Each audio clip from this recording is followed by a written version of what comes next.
For us to arrest this situation, government must go back to the fuel market. And yes, government must do the following things.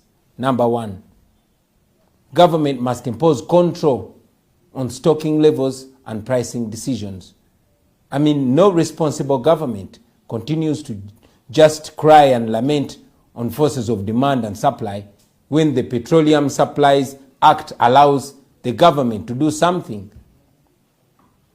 We think government, through the Commissioner of Petroleum Supplies, which is actually the legal licensing authority, should split the average cost of every liter of fuel into 3 categories and go ahead to publicize them for the consumer and ordinary person to understand and appreciate the changes that are happening.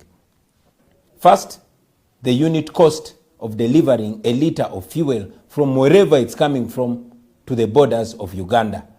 Secondly, the tax per unit. And third, the margin, the margin of profit per unit. Now, every liter of fuel, whether petrol or diesel, has a unit cost. A cost of bringing it to the border. It could be Malaba, it could be Busia or Mutukula. For example, a liter is brought from the refineries in the Middle East up to Busia at a cost of, for example, 2,800 shillings. And this is the first level of costing. Now, the second level is tax. So you add the tax on that 2,800, which,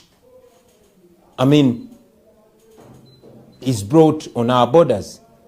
The third category is the profit margin. Now, this is where everything goes wrong. The fuel companies are setting a higher profit margin while the consumer has generally accepted to be exploited.